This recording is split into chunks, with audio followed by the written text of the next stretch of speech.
안녕하세요. 금요사건 파일 디바제시카입니다. 2002년 5월 6일 오전 11시쯤 서울 지하철 2호선 사당역 인근에서 평소와 좀 다른 분위기가 풍기고 있었습니다. 배낭을 맨 학생들이 지나가고 젊은 커플들, 빠르게 지나간 아저씨까지 이게 모두 평범한 모습인 것 같지만 사실 역 인근에는 잔뜩 긴장을 하고 주변을 살피는 19명의 형사들이 있었기 때문이죠. 이날 출동한 수사요원들은 양평경찰서 소속으로 총 19명입니다. 단 한 명의 용의자를 잡기 위해서 이렇게 많은 인원이 동원된 건데요. 그도 그럴만한 게 이 사당역이 출입구만 해도 무려 10개가 됩니다. 언제 어디서 용의자가 튀어나올지 모르니까 여러 인원이 곳곳에서 잠복을 하고 있던 거예요. 그러다 11시 30분 순간 형사들이 서로에게 신호를 보냅니다. 40대로 추정되는 한 남성이 등장을 했고 저놈 잡아! 이 수사과장의 명령과 동시에 형사들이 그에게 달려들었어요. 그렇게 사건 발생 42일 만에 일가족을 살해한 범인이 검거되었죠. 도대체 그는 어떤 범죄를 저지른 걸까요? 자, 그날로부터 한 달 반 전인 2002년 3월 26일 아침 10시 경기 양평경찰서에 신고가 접수됩니다. 양평군 옥천면에 이 서울 경기권 사람들이 자주 찾는 중미산 자연휴양림이 있거든요. 근데 거기에 있는 통나무 방갈로 2채가 불에 탔다라는 관리인의 신고였죠. 현장에 출동을 해보니까 이미 방갈로는 형체를 알아볼 수 없을 만큼 전소되었습니다. 근데 문제는 그 안에 사람이 있었다는 거죠. 2채의 방갈로, 이건 서울에서 놀러온 한 일가족이 예약한 상태였어요. 예약자는 당시 42살의 소씨. 경찰 감식반 와가지고 내부를 샅샅이 살펴보는데 우려했던 대로 안에서는 시신으로 추정되는 유골이 발견됩니다. 근데 이 뼈의 위치를 좀 살펴보니까 피해자들이 모두 반듯하게 누워있는 상태였습니다. 그럼 불이 난 사실조차 감지하지 못하고 자다가 참변을 당했을까? 아니면 혹시 그 전에 이미 사망한 건 아닐까? 현장을 그렇게 해서 조사하고 가능성을 보고 있던 경찰에게 또 특이점이 발견돼요. 여기에 휘발유 냄새가 너무 지독한 거예요. 이건 단순 화재가 아니라 의도적으로 발생시킨 방화일 가능성이 높죠. 일단 발견된 사체는 소 씨와 그의 부인 정 씨, 그리고 그들의 아들, 딸로 추정됐습니다. 이게 워낙 훼손이 심해서 당장 확인할 수는 없었고요. 며칠을 기다려서 국과수 감식 결과를 통해 소 씨의 일가족이라는 게 확인됐죠. 일단 여기서 경찰이 염두한 건 혹시 이 방갈로를 예약한 소 씨가 본인이 스스로 모두 일가족을 살해한 뒤에 불을 질러서 이런 상황을 만든 게 아닐까라는 추정입니다. 근데 사실 소 씨 역시 나란히 누워있는 상태로 발견이 되었거든요. 좀 앞뒤가 맞지 않았죠. 이후 경찰은 관리인에게 가서 혹시 지난 밤에 여길 왔다 갔다 하는 수상한 사람이 없었는지 물었어요. 근데 또 안타깝게도 이 휴양림이 비수기였거든요. 그래서 24시간 계속 어떤 방문객이 왔는지 그 출입을 체크를 하지 않았던 거예요. 그러니까 누가 나갔는지 들어왔는지 지켜본 사람이 없었죠. 다시 좀 화재 현장으로 돌아와서 특이한 증거물이 하나 있었습니다. 열쇠인데요. 이 현장에서 총 4개의 열쇠가 나와요.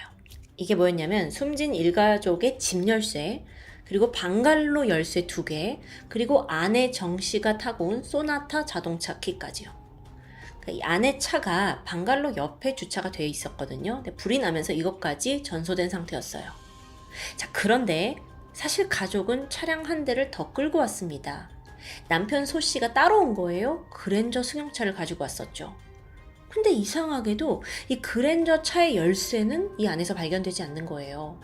아니, 그럼 차는 어디 있냐? 그랜저 차량은 화재 현장에서 약 200m 정도 떨어진 휴양림의 다른 주차장에 세워져 있더라고요. 이게 방갈로까지의 거리가 그렇게 멀진 않지만 언덕 자락과 숲에 가로막힌 상태였거든요. 이 차가 왜 여기 있지?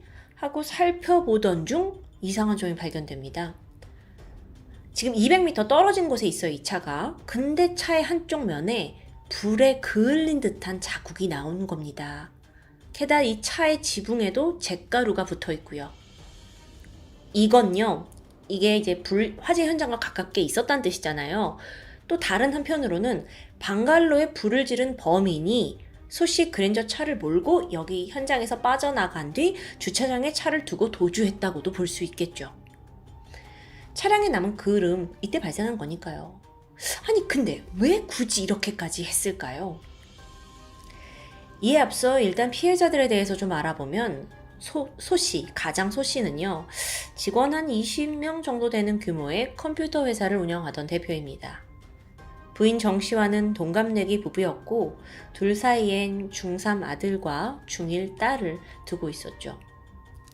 이 부부는 서울 강남구에 30평짜리 아파트를 장만할 만큼 경제적으로 꽤 넉넉했습니다. 이웃과 주민들 또한 가족관계에 큰 문제가 없어 보인다라고 입을 모았고요. 그런데 경찰 조사 과정에서 의미심장한 이야기가 들려왔죠.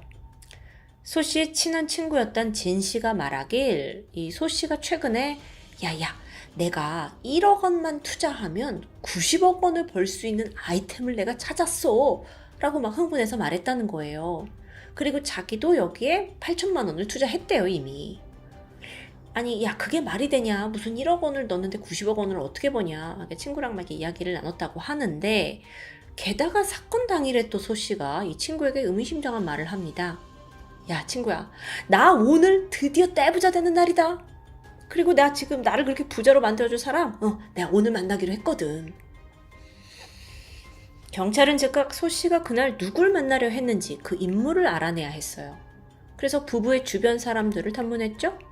그 과정에서 이들 부부가 3년 전부터 이 테니스 클럽을 계속 정기적으로 출석을 하고 있었고, 그 안에서 이제 많은 회원들과 만남이 있었다는 걸 알게 됩니다. 그래서 회원들을 찾아가서 물었더니 아이고 소씨네요. 아이고 정교수랑 가깝게 지냈는데 하면서 다들 정교수라고 공통적인 인물을 꼽게 돼요. 근데 이상한 게 있습니다. 이 정교수라는 사람이 소씨 일가족이 사망한 이후 갑자기 자취를 감춘 상황. 아니 근데 이 정교수라는 사람이 굉장히 미스테리합니다. 테니스 클럽 회원 중에 정작 이 사람이 뭐 하는 사람인지, 어디에 사는지, 또 연락처를 아는 사람이 한 명도 없는 겁니다. 뭔가 완벽히 베일 속에 가려진 인물 같달까요? 그나마 사람들이 좀 주워 들은 건 뭐 해외 유명 대학에서 공부를 한 서울대 교수라더라 정도였어요. 아니 같은 동호회에 있는데 어떻게 연락처 교환도 안 했냐라고 경찰이 물어보니까 정 교수가 말하기를 내가 국가적으로 중요한 프로젝트를 수행하고 있어서 좀 연락처 공개를 꺼린다고 했다는 겁니다. 이거 어딘가 사짜 냄새가 막 나죠. 그래서 경찰이 사실 확인을 하기 위해서 서울대 교수 전원의 사진을 확보했거든요. 하지만 그 중에 정 교수로 추정되는 인물은 없었습니다. 이쯤 되니까 이 남자가 유력한 용의자로 떠올랐고요. 조사를 해가는데 아이고 답답합니다. 왜냐면 이 사람에 대해 아는 정보, 서울대 정 교수, 이 두 단어가 전부였어요. 본명조차도 모르는 상황이었거든요. 결국에는 그래도 이 정 교수와 마주쳤던 동호회 사람들 진술을 모아가지고 몽타주를 그려냅니다. 그리고 또 다시 그걸 들고 강남에 있는 다른 테니스장들을 막 일일이 확인했어요. 분명 거기도 나타났을 수 있으니까요. 게다가 그가 자주 출몰했다는 곳이 한 곳이 나오는데 거기는 바로 개포동 일대 동사무소입니다. 개포동 일대 동사무소, 1947년에서 60년 사이에 태어난 남성의 주민등록부 다 뒤져봤죠? 여전히 정 교수의 행적은 나오지 않습니다. 이 사실 정 교수가요, 사람들과 연락을 할 때 단 한 번도 휴대전화를 사용하지 않았어요. 오직 공중전화로만 접촉을 했더라고요. 근데 이 사건이 2002년에 발생을 했거든요. 근데 사실 그때만 해도 중고등학생들도 다 핸드폰이 있던 시절이에요. 그럼에도 불구하고 전화 걸 때는 공중전화만 쓴 거죠. 실제 피해자 소씨 부부의 통화 내역을 좀 살펴보면 공중전화에서 걸려온 전화 내역이 굉장히 많았습니다. 그럼 이게 대부분 정 교수한테 걸려온 걸 텐데 역추적을 해보니까 강남 일대 무려 70여 개의 공중전화를 바꿔가면서 전화를 걸어왔더라고요. 그렇게 하나하나 흔적을 추적해 가던 경찰이 이번에 꽤 의미 있는 진술 하나를 확보합니다. 정 교수가 심 씨라는 여성과 가까운 사이라는 정보였어요. 이 심 씨는 뭐 하는 사람이냐? 양재동에서 다방을 운영하는 중년 여성이었죠. 그러고 보니까 심 씨의 다방 전화번호 또한 소 씨 부부의 휴대폰 기록에 찍혀 있어요. 아니, 그럼 정 교수가 다방에 가서 다방 전화로 소 씨 부부에게 연락을 했다는 뜻이겠죠. 그래서 경찰이 즉각 그 심 씨, 중년 여성을 찾아가는데 사실 심 씨가 내가 정 교수와 내연 관계였다라는 걸 털어놓게 됩니다. 근데 문제는 지금은 연락이 안 된대요. 경찰은 여기서 아무리 그래도 좀 기다리면 정 교수가 그녀에게 연락을 할 거라고 생각을 했고 그때부터 내내 심 씨의 다방에서 감청과 잠복을 시작합니다. 그 예상은 적중했어요. 일가족이 사망한 지 한 달이 조금 지난 5월 3일 드디어 정 교수에게 연락이 왔습니다.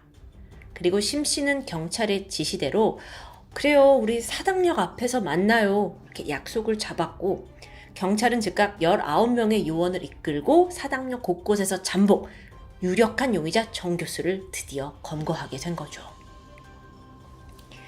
정 교수, 그의 진짜 신원은 45살의 본명 정운하였습니다. 서울대 교수요? 보니까 혼인 빙자, 간음 및 사기 전과범이에요. 사기꾼이란 뜻이죠. 학력은 중학교 졸업에 제대로 된 직업을 가져본 적이 없는 사람인 것처럼 느껴집니다.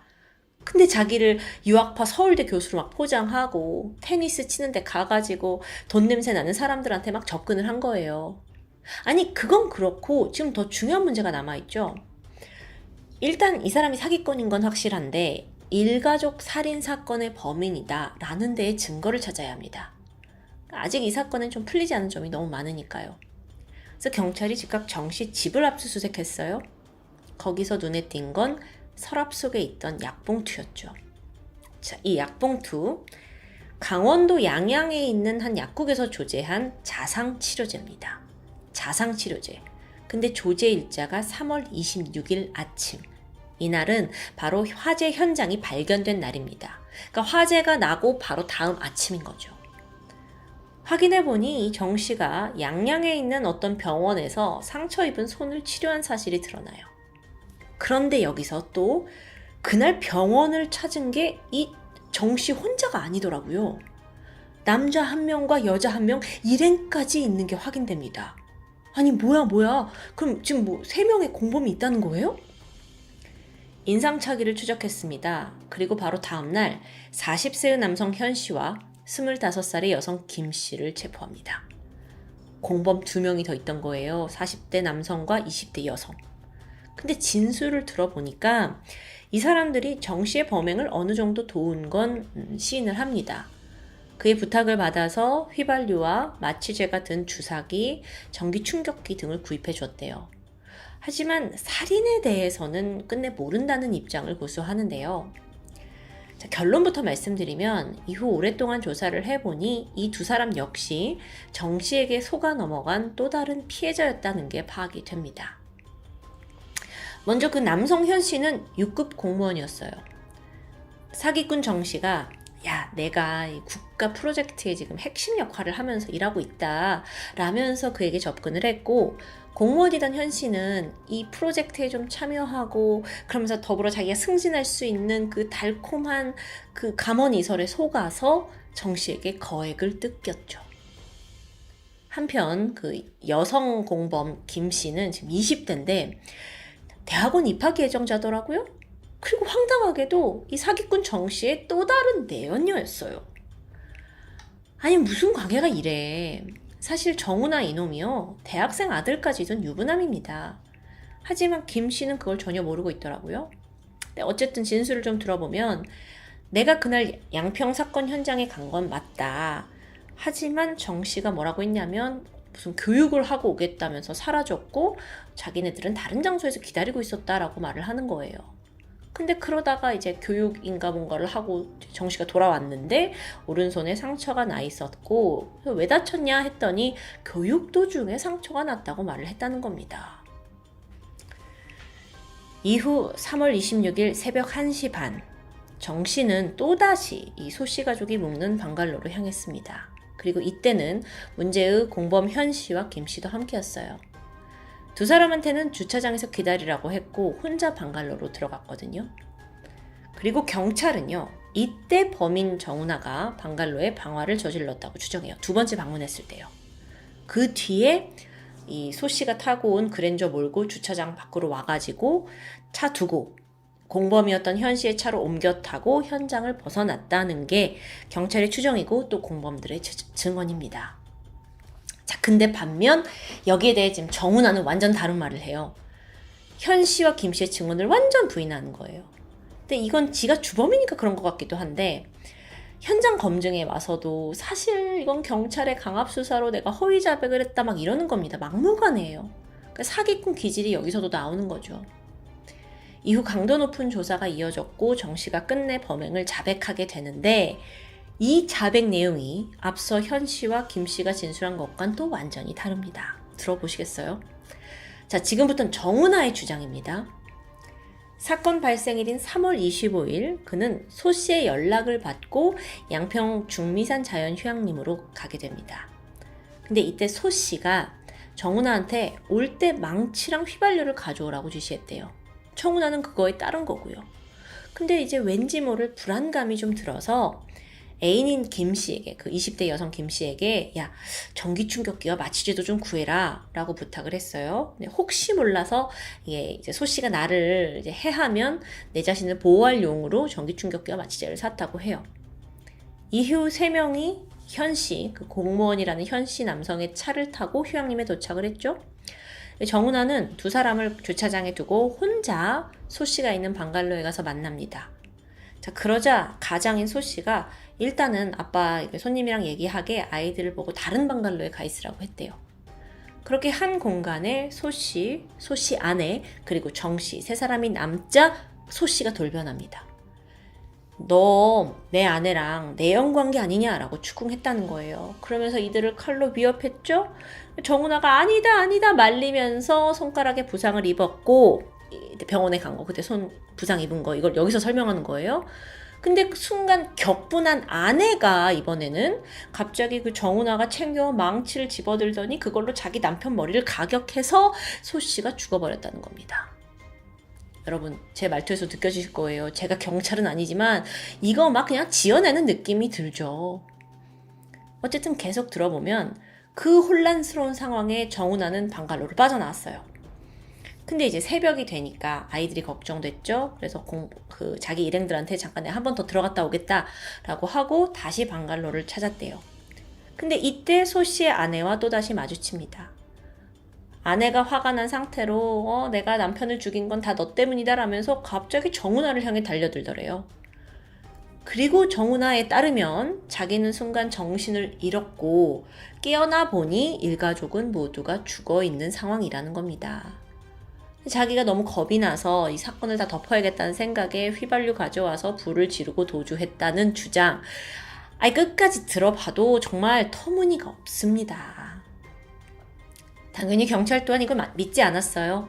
허위 진술에 쉽게 끌려갈 순 없죠. 근데 무엇보다도 진실을 가릴 수 있는 증거가 뭐냐, 이게 중요하잖아요. 그래서 경찰이 양양군 일대의 야산을 샅샅이 수색을 해서 일당이 남긴 증거를 찾아내기 시작합니다. 왜냐하면 이들이 양평 쪽에 있다가 휴양림에 있다 양양 쪽으로 갔으니까 그 어디 중간에 이제 이 증거들을, 살해 도구들을 버렸을 거라고 생각한 거예요. 그러자 다행히도 정은아의 피 묻은 옷과 신발, 장갑, 주사기 등이 발견됩니다. 여기서 안타까운 건 범행 흉기인 망치는 끝까지 찾지 못했죠. 근데 그나마 망치를 닦아낸 헝겊을 발견합니다. 그래서 이 모든 증거물에는요, 여러분, 공통적으로 정은아의 DNA가 다 검출돼요. 사실상 그의 단독 범행이 입증된 거죠. 최종적으로 정은아의 범행에 대해 경찰이 추정한 사건 전말은 이렇습니다. 먼저 지난 1999년 정훈아가 테니스 동호회에 가서 소씨 부부한테 접근을 했고 자신을 서울대 명예교수다라고 이제 소개를 하면서 이후 뭐 아이들 교육 상담을 해주고 부부와 식사 자리를 가지면서 가까워집니다. 그렇게 친목을 하다가 어느 날 소씨에게 솔깃한 제안을 하죠. 여러분, 마침 그 90년대 후반은요, 벤처 사업 열풍이 불고 있던 때예요. 이때 정 교수가 뭐라고 하냐면, 내가 아주 유망한 벤처 업체를 하나 알고 있는데 투자하겠냐. 이거 투자해서 사업 잘 돼서 빵 뜨면 우린 진짜 이건 수십억대의 부자가 되는 거다. 이런 이야기도 했고, 또 다른 이야기로는 내가 어렵게 인맥을 이용해서 카지노 업체들을 알게 됐는데, 카지노 알지? 거기 완전 황금알은 낳는 사업이거든. 근데 정선 카지노를 인수해서 투자금을 넣으면 총 지배인을 할 수 있다더라. 이런 이야기를 흘려요. 근데 소 씨는 이 달콤한 사기에 속아서 투자금 명목으로 1억 8천만 원을 건네게 됩니다. 그리고 이제 이 카지노를 뭐 총 지배인을 할 수 있다. 지분을 가지고 있으면 이런 얘기가 오갔던 것 같아요. 근데 그 카지노의 지분을 인수받는 시기가 다가오니까 사기꾼 정훈아가 두려워지기 시작했죠. 그리고 결국 소씨 가족 전체를 대상으로 범행을 계획하게 됩니다. 3월 25일 저녁 7시 그가 소씨에게 전화를 걸었어요. 이제 너 곧 카지노 총 지배인이 될 텐데 그 전에 이것저것 좀 교육을 받아야 하고 익혀야 할 게 있다 하면서 그럴듯한 핑계로 소씨를 깨어냈죠. 그렇게 만나기로 한 게 바로 중미산 휴양림이었어요. 사건 당일 방갈로에서 소씨와 만난 그는 미리 준비해둔 전기 충격기로 그를 실신시켰고 망치와 칼로 무참히 살해합니다. 그런데 잠시 후에 이 상황을 모르는 소씨의 아내와 아이들도 뒤이어 방갈로에 도착했어요. 그러자 정 씨는 이번에도 망설임 없이 같은 방법으로 일가족 모두를 살해합니다. 이후 사체는 방갈로 두 곳에 나눠서 숨겨뒀다가 휘발유를 뿌리고 불을 질렀죠. 그렇게 일가족 살인마가 된 겁니다. 정훈아는 재판에 넘겨졌습니다. 범행이 명백했기 때문에 판결이 그리 오래 걸리진 않았어요. 정 씨에게는 바로 사형이 선고되는데요. 하지만 역시나 사기꾼답게 그는 끝까지 죄를 인정하지 않았고 억울함을 호소했다고 합니다. 어쩌면 그래서 더 중형을 받은 게 아닌가 싶기도 해요. 정훈아는 현재 우리나라에서 생존하는 몇 안 되는 사형수 중 한 명으로 남아 있습니다. 한편 현 씨와 김 씨는 살인 방조 혐의로 구속영장이 신청이 됐지만 기각됐습니다. 사실상 이들이 공범이라고 보기엔 좀 무리가 있었고 정훈아에 의한 또 다른 피해자라고 판단이 된 겁니다. 그리고 또 이들이 진술한 내용들이 이 범인 정 씨의 범행을 입증하는 데 큰 도움이 된 그런 덕도 있었죠.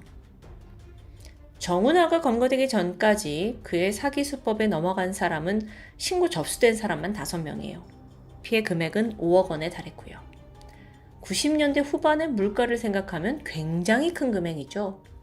게다가 사기친 대상이 대부분 강남에 거주하는 중산층 이상의 엘리트들이라는 점도 크게 주목을 받았습니다. 소위 똑똑하다는 사람들도 이렇게 무더기로 당했다는 게 놀라웠던 거예요. 마지막으로 감옥에 수감되면 그 죄목에 따라 대접이 달라진다는 이야기를 들었습니다. 사기 강도범은 좀 작범이라고 무시하고 살인 같은 거 저지르고 들어오면 야 진짜 무서운 놈이다 이렇게 평가를 한다는 거죠. 근데 오늘 사건 보니까 다 그놈이 그놈 같아요.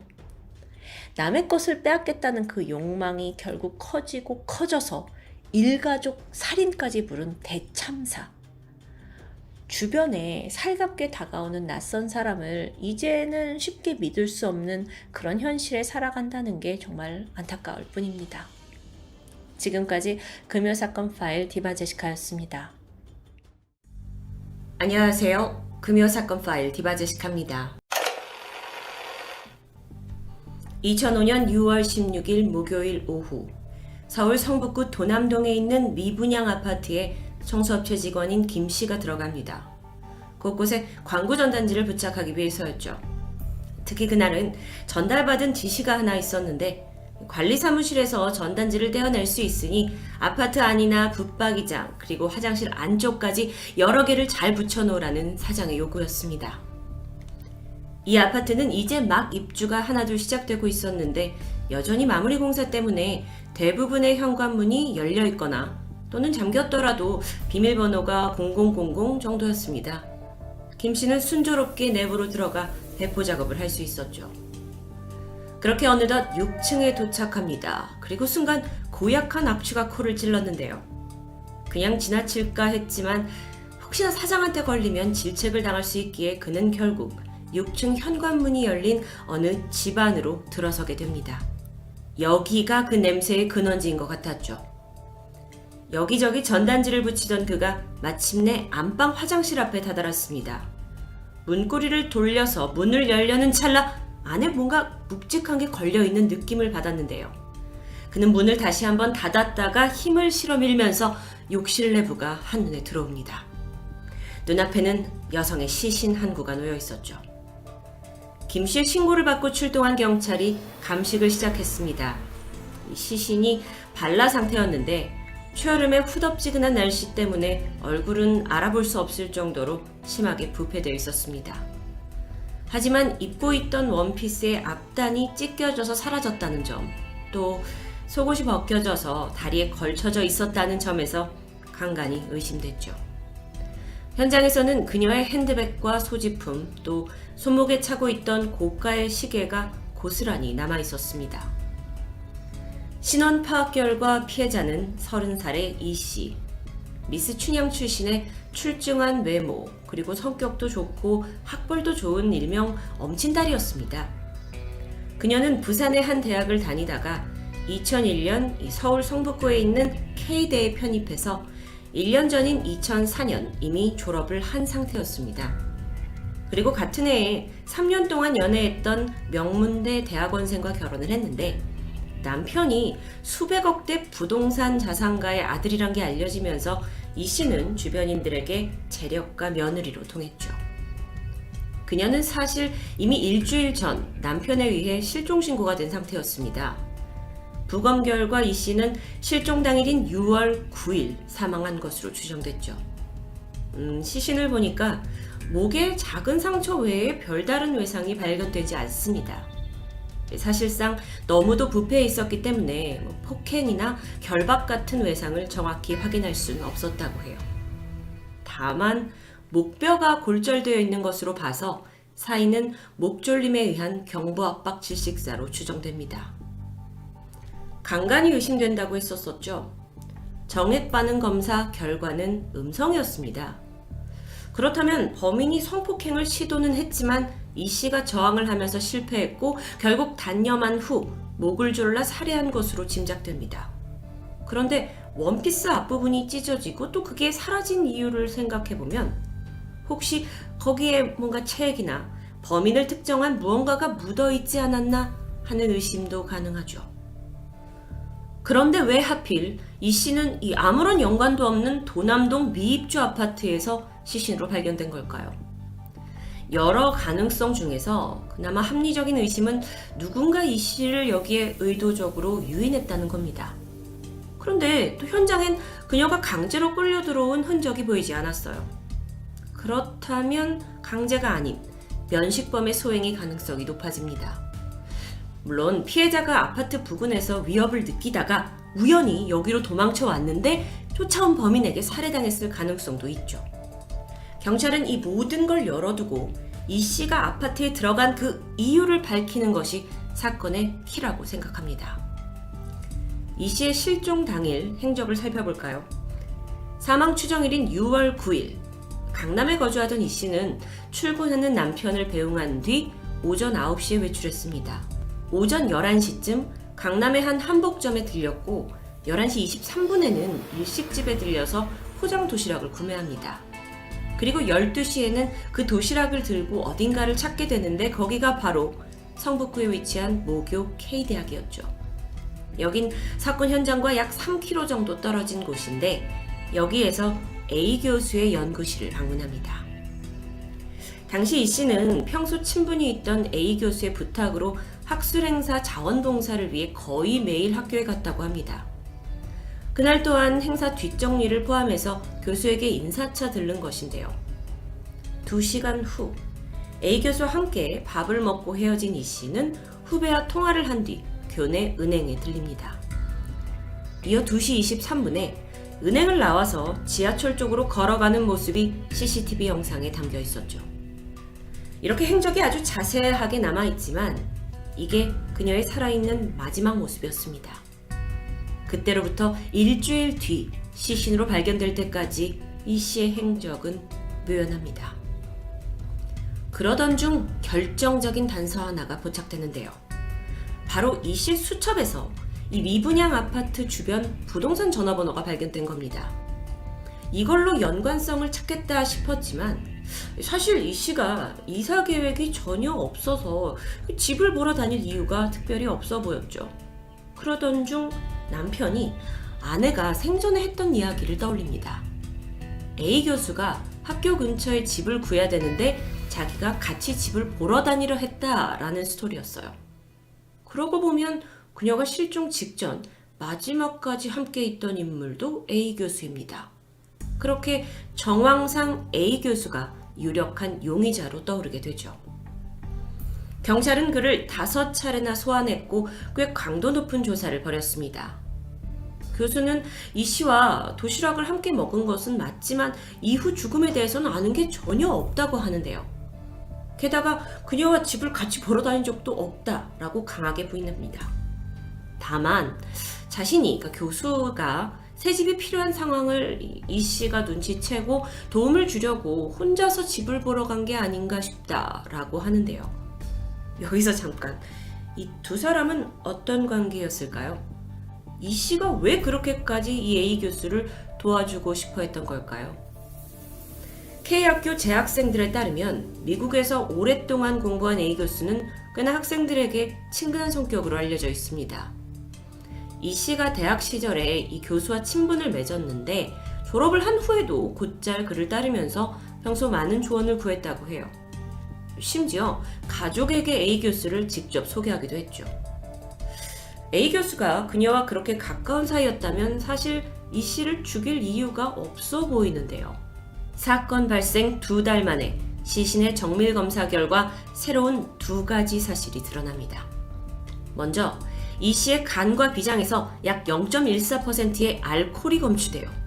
이건 사건 당시 그녀가 만취였다라는 것을 의미했죠. 그런데 이 씨는 평소 술을 즐기는 편이 아니었습니다. 시신의 위장에서 고춧가루, 밥알, 양파 같은 내용물도 있었는데 이걸 보면 누군가와 식사를 하면서 반주를 한 것으로 보이죠. 경찰은 이 점에 주목하면서 이 도남동 인근의 식당, 술집을 돌면서 누군가 이 씨와 식사하는 걸 봤는지 탐문 수사를 펼쳤지만 목격자는 없었습니다. 새롭게 발견된 2번째 사실은 피해자의 가슴에 묻어있던 타액에서 남성의 유전자가 발견된 겁니다. 이거야말로 결정적인 증거죠. 그런데 경찰이 여기서 약간의 꾀를 냅니다. 그리고 유력한 용의자 A 교수에게 시신에서 남성의 유전자가 발견됐다라는 말을 흘리게 되자 갑자기 그가 입을 열게 되죠. 사실 자신과 이 씨가 내연 관계였다는 고백입니다. 그리고 실종 당일에 같이 점심을 먹었고 육체적 관계도 맺었다는 걸 실토했죠. 경찰로서는 이게 발견된 게 교수의 DNA다라고 말하지도 않았는데 약간 재발절이듯 자백한 상황입니다. 그렇다면 교수가 여태 죽은 피해자와의 관계를 숨겨왔고 또 거짓 증언을 했다는 점에서 그를 향한 의심은 더욱 짙어질 수밖에 없겠죠. 심지어 수상한 흔적이 연이어 포착되는데요. 실종 당일 저녁 9시 교수는 이 씨의 남편에게 전화를 걸어서 집에 잘 들어갔는지 확인을 한 내역이 있습니다. 이때까지만 해도 남편은 아내의 실종 사실을 전혀 모르고 있던 때예요. 교수는 저녁에 회식이 있었는데 학교 근처 중국집에서 술을 마셨고 이 씨가 답장이 없다 걱정이 돼서 확인차 연락한 거라고 말했습니다. 이 말들을 우리가 그대로 믿을 수 있을까요? 중국집에 있었다라는 건 동료 교수들의 증언으로 사실로 판명되죠. 그런데 여전히 이상한 점이 있습니다. 교수는 자기가 중국집에 7시 반에 도착했다 라고 했지만 종업원에 따르면 일행보다 30-40분 정도 늦은 저녁 8시쯤 도착했다고 하는데요. 자, 이 시간대가 왜 중요한지 설명드리도록 하겠습니다. 피해자가 실종되던 날 이 미분양 아파트에서 오후 2시에서 4시까지 방충망 설치 작업이 있었습니다. 그 말인즉슨 그때까지만 해도 이 씨는 이 아파트 현장에 없었던 거죠.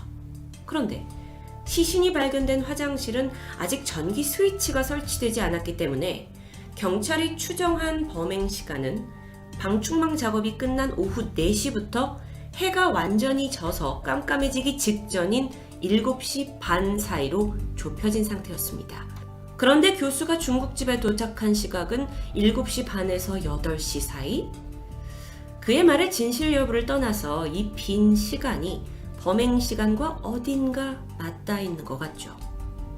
그런데 여러분 잊지 않으셨죠? 경찰은 가장 강력한 증거인 DNA를 가지고 있었습니다. 이게 대조 결과가 맞기만 한다면 사실 사건은 금방 해결될 수 있었죠. 하지만 결과는 충격적이었습니다. A 교수의 DNA와 이 씨의 가슴에서 나온 DNA가 일치하지 않는 겁니다. 여태껏 그를 용의자로 몰았던 건 사실 내연 관계이기도 했고 거짓 증언을 하기도 했고 또 알리바이도 석연치 않았고 근데 이게 정황이었을 뿐 살해 증거는 없었던 겁니다. 이후에 경찰이 피해자 주변의 남성 400명을 대상으로 대대적인 유전자 감식을 하긴 했지만 일치하는 사람이 나오지 않았죠. 이런 상황 속에서 A 교수가 뜻밖의 증거물을 가지고 나타납니다. 죽은 이 씨가 직접 작성했다는 유서를 제출하게 되는데 그 내용을 보니까 시부모의 갈등이 있었고 자신의 장례식에 시부모님이 오지 않았으면 좋겠다. 여기에 더해서 A 교수가 말하길 이 씨의 집안이 상대적으로 좀 평범해가지고 부유한 시댁과의 사이에서 꽤나 스트레스를 받고 또 그로 인해 부부 사이도 좋지 않았다라고 하는데 이 유서를 본 남편은 즉각 반발했습니다. 물론 고부 사이가 아주 좋은 건 아니었지만 와이프가 유서를 쓸 만큼 결혼 생활에 큰 문제가 있진 않았다는 것이었죠. 자, 그런데 여기서 갑자기 드는 궁금증이 있습니다.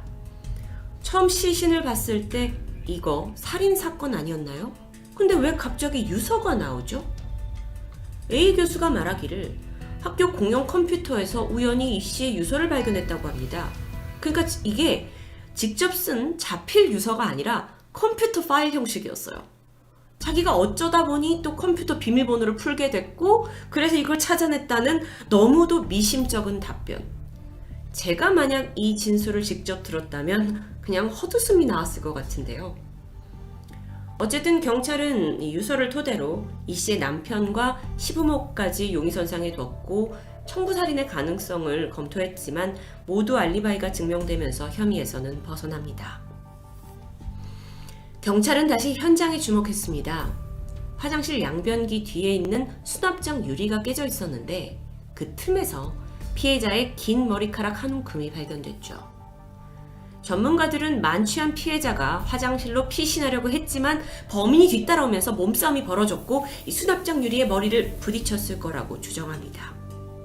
또 다른 특이점도 있었는데 욕실에서 셔츠 단추 하나가 발견돼요.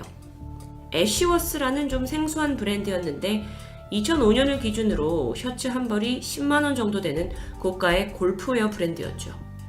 이게 미국에선 꽤나 유명하지만 국내에선 겨우 2년 정도만 유통됐을 때입니다.